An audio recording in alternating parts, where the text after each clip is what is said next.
challenge. It is. It's a hell of a challenge. It's supposed to be though, you know. If it was easy, everybody do it. Exactly. And a lot of this job's definitely a lot more fun when you're winning though. I can tell you That's a fact. that. That's a fact. That is a fact. It makes me feel better, and not that I feel better that people are losing bets, but at least it makes me feel better that about myself. That it seems every single NBA capper I talk to is going through the same shit. So it makes me feel. It seems like it's just a lot of unpredictability going on. We're live, by the way. What's up, everybody? Yeah. Obviously, Saturday, a lot of attention on Major League Baseball, a lot of attention on the Elite Eight games tonight. There are 3 NBA games on later, though, and I actually bet 2 of them. So let's see what we can find here. This will be a nice quick one. We got Celtics -6, Pelicans +6, pass. And when I was looking at this one, this is when you know it's not a good sign. So I started looking and I was like, okay, I want to be on the Pelicans here. I don't know how motivated the Boston is right now. So I started on Pelicans -6. Then I'm looking and I'm like, I actually like this matchup for the Celtics, man. Pelicans not the strongest perimeter defense. Boston launching threes. And then I was like, you know what? Maybe I'm on Boston. And then I was like, you know what? Actually, I think I like the over. Should be a lot of three-point shooting. Pelicans should be able to score against an unmotivated Celtics defense. I'm on the over here. And then I spent a few minutes thinking, you know what? I think the under's the move. So I did a full circle. This is the one of the 3 games I didn't bet. I guess you put a gun to my head, force me to make a pick here, I would be on New Orleans +6 just because who knows what kind of effort we're going to get from Boston. But I can't put my money on this right now. Anything for you? Yeah, no, it's a difficult game, like you said, Cal. And I had the same kind of sentiments. Like I was going through thinking, like, all right, cool, this is a Pelican spot because it opened at 5.5, and I'm like, oh, public coming in, hammering Boston, thinking that they're gonna, bounce back. And that's the thing, Cal. It's like, all right, cool. You see Boston kind of letting their foot up off the gas, but do you really want to fade them? Like, are you brave enough to fade the Boston Celtics with that high power offense? And you mentioned, the Pelicans, if they do have some deficiencies, is how bad they are letting teams, how many threes they're letting teams shoot, right? So like last 2 weeks stats say that that New Orleans is allowing the 7th most corner threes and the most above the break threes. And if we know anything about Boston, Kyle, we know that Boston, they're launching. That's the shot that they want to shoot, right? Even though New Orleans has been pretty good against the three, they're allowing teams to shoot it at will. Yeah, the frequency. So you gotta. Yeah, the frequency is, it's crazy. It's the most in the NBA. So that kind of, caused me to pump my brakes a little bit as well. But then I looked at something else though, Kyle. I looked at teams after the All-Star break that are coming off a overtime game because I thought that was pretty interesting. And that tends to point towards the under in this spot. Which I feels like the total is like appropriate. Like I could see it going over or under. So I didn't necessarily want to get there with that either. So yeah, I went through the motions just like you, Kyle. I think if I had to play it though, like you said, it would be Pels or nothing. You do get a revenge spot here, and they covered in Boston as well. Remember, they were getting 8 points, I think it was, in that game, and they did end up covering. They lost that game by 6, and I remember being on the Pelicans in that spot. But then you don't have Brandon Ingram, Jose Alvarado to be a pest out there, and it just kind of feels like Pelicans are nothing. I could see Boston, winning this game. I think the Pelicans are going to be motivated in this spot. I'm just not sure what motivation level, like you said, from Boston. And it's also the 5th game of a 6-game road trip. So, but they are healthy. They are a little bit healthier. And they're coming off back-to-back losses of double-digit favorites against the Atlanta Hawks. So potentially turn up in this spot. We always talk about first half, Kyle. And both of these teams are number 1 and number 2. So I have no idea what to even do there either. So yeah, it was a pass for me. Yeah, I agree. And I know that there's a lot of people, I can see the poll coming in. People are clicking Boston. I know there's a lot of people like Celtics aren't going to lose 3 in a row. Celtics are coming into this one pissed. I don't think they care, man. They clinched the 1 seed. Why? I think the Celtics are in a season when they brought in Kristaps Porzingis. Their season was championship or bust. They're looking at the playoffs. I mean, they're not stressing over a game against New Orleans that nobody gives a shit about. Non-conference game. I said the same thing, Kyle. Look, to your point, Kyle, I said this early this morning too. If people remember back to Denver last year, around this time of the year, they had already clinched the number 1 seed, and they started losing games to the Chicago Bulls at home. So it's natural instinct to let your foot up off the gas just a tad bit as you prepare for.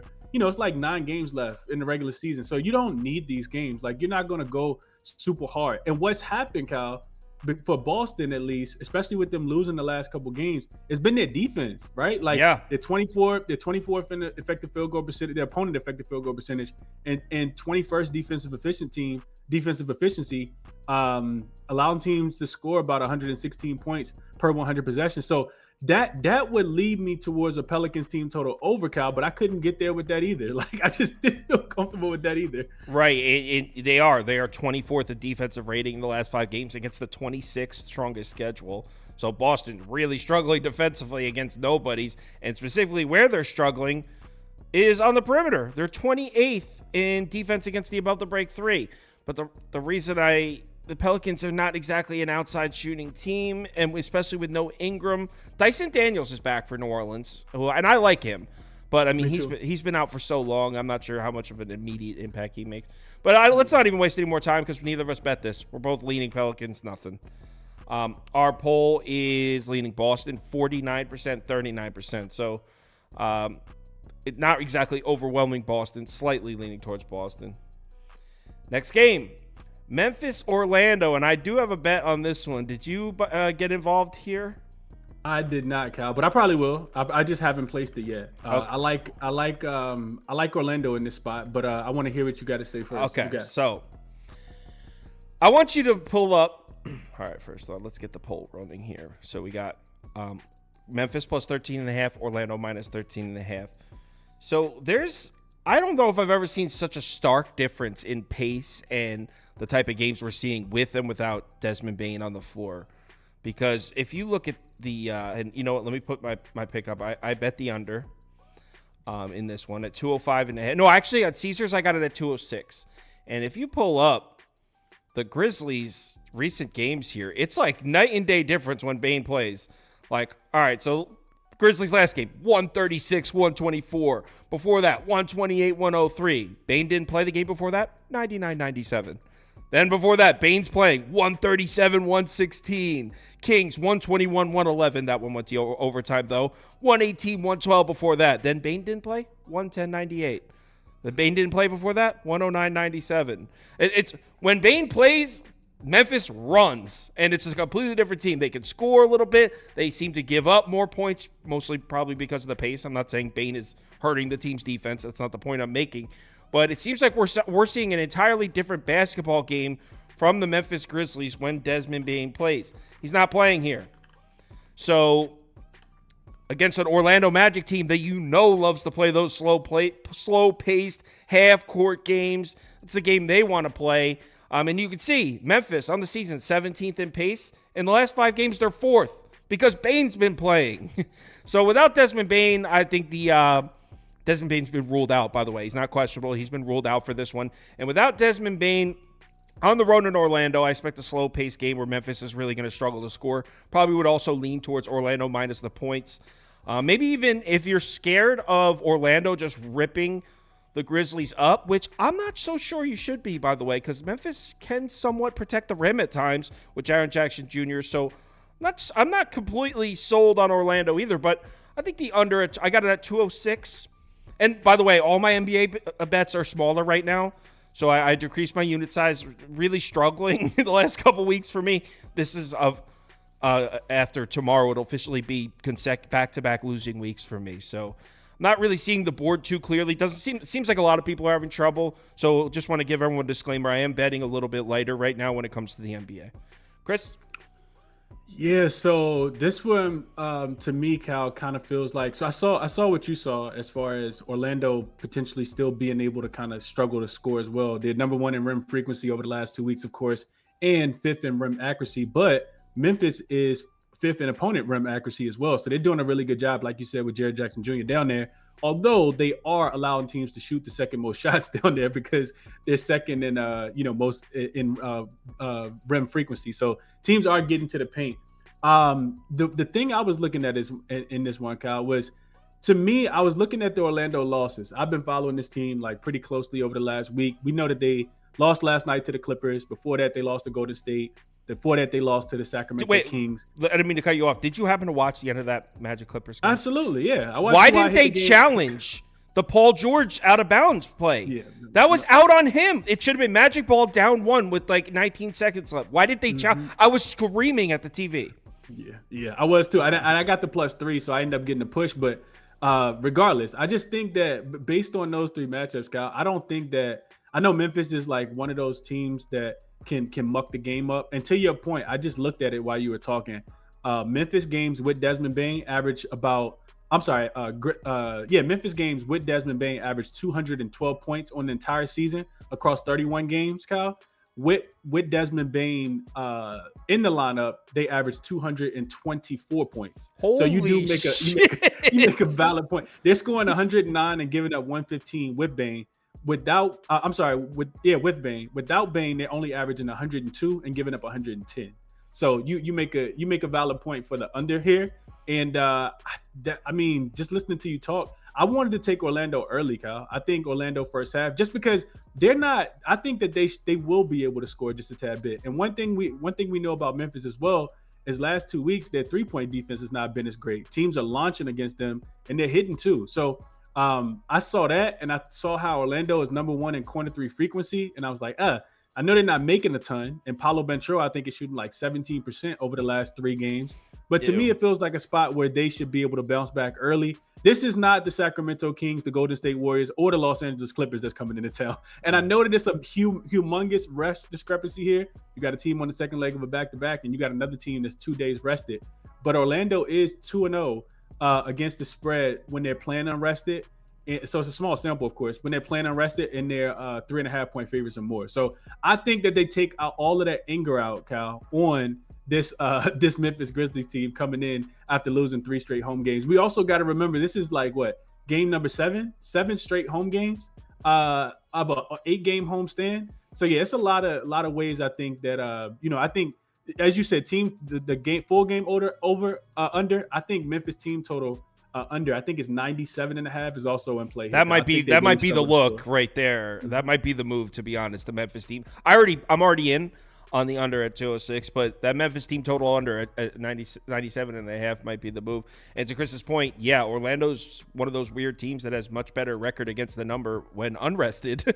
Actually, when the Magic get 2 or 3 days rest, they're just 7-7 against the spread. And on all the other games, they're hitting at like 66%. So Magic have been very good when unrested. And who does Orlando have on deck? Portland. So who gives a shit?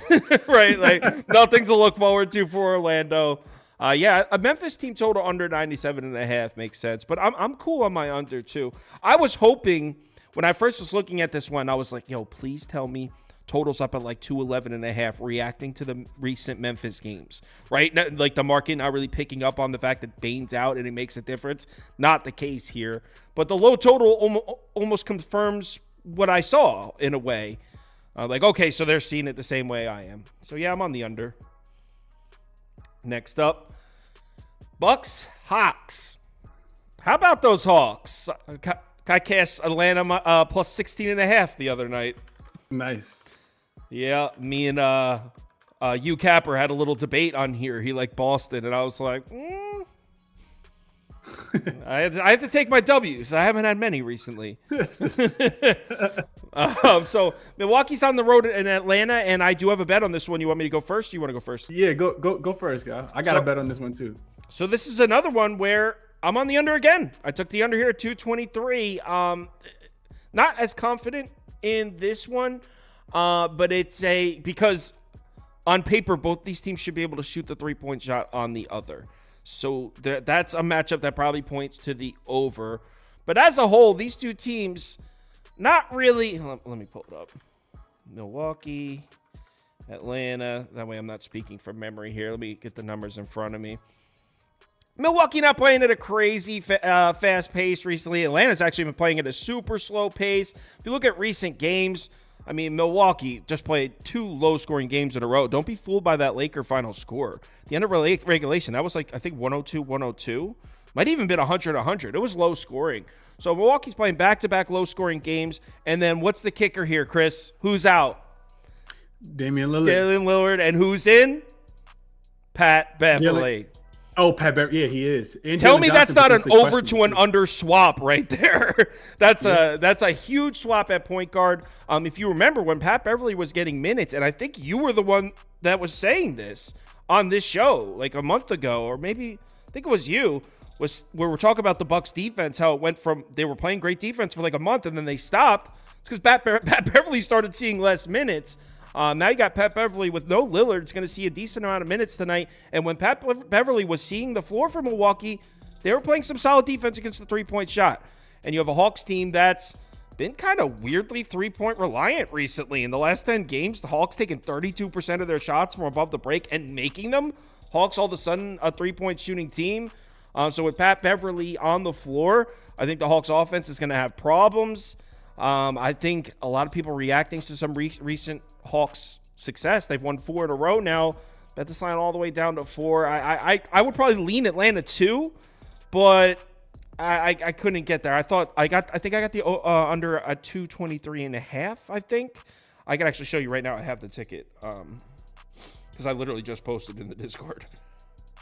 I got it at 223 at minus 108 on DraftKings. 223. See, I'm on the under. I like the other one better. If you want to take one bet for me on this show, I like the other under better than this one, but I'm in on this one as well. Yeah, that also bodes well, Cal, for the trend that I was just telling you about. I looked at teams after the All-Star break that are coming off an overtime game, and for some reason, maybe it's just that they do kind of run out of gas, and that because I really wanted to get here with Atlanta team total over, just because I feel like I don't want to trust the Bucks defense, but that's not necessarily the greatest way to play the game according to the numbers. 9-6 are teams after overtime game this season after the All-Star break. So it's only happened 15 times, but 9 of them have gone to the under. With no Dame, that makes a lot of sense. The Bucks are going to have to rely on their defense a little bit more. But I like Atlanta in this spot, Kyle. I like Atlanta plus the 4. I think there are a couple different matchup advantages. And granted, Atlanta's defense has not been great. Don't give me the line there. If the Bucks can make threes, then that's their way to winning this game. And they have been shooting a ton. They're 5th in corner 3 accuracy, 6th in above the break 3 accuracy, and 6th in overall accuracy from the 3-point line as well. And the Bucks are bottom 5 in all 3 of those categories. However, I think Jalen Johnson coming back makes a big impact. The Bucks are also 0-5 straight up and against the spread without Damian Lillard in this season. Ooh, didn't know that. So yeah, so that's a big angle as well. And I like Atlanta just to be able to kind of keep it going. I think looking at the Bucks overall, one of the things I jotted down was that they're just 11-15 against the spread on the road are the Bucks. So they haven't been profitable on the road. And as a road favorite, 12-16. So I didn't like either one of those. And if you go in, I use a lot of cleaning the glass. If you go in and look at the efficiency numbers with Dame on and off the floor, Milwaukee is a minus 6.4 in points scored per 100 possessions. So I think Atlanta should be able to score. I think they'll get out, run a little bit. I worry about the Bucks on the road here, Cal. But going back to probably about 2 weeks ago when me and you went head to head, you remember we were on the Sacramento game, and I was on the Bucks in that game, and they got smoked in that game in Sacramento. Oh yeah. Right? You remember that? So I do. So that scares me a little bit. They of course went on the road to the Pelicans, just lost. They were in LA with no LeBron. They lost that game. They were in Golden State. They lost that game. So they have not showed up on the road since the All-Star break. And, more recently, didn't even show up at home against the Lakers either. So I like Atlanta here. I know that they're the hot team. This line opened at 5, is down to 4, but I'll take the 4 points here, Kyle, thinking that it'll at least be a one-possession game for the Atlanta Hawks. Yeah, and I mean, if the Hawks keep knocking down their shots like they have been, there's no reason they can't win this game.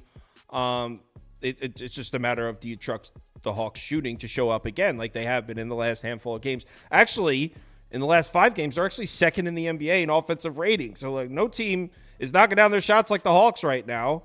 And their offensive rebounding the ball, too, Kyle. That's what one thing they took advantage of Boston with, was just going down there and snatching rebounds. You get Jalen Johnson back, and hopefully that helps even more.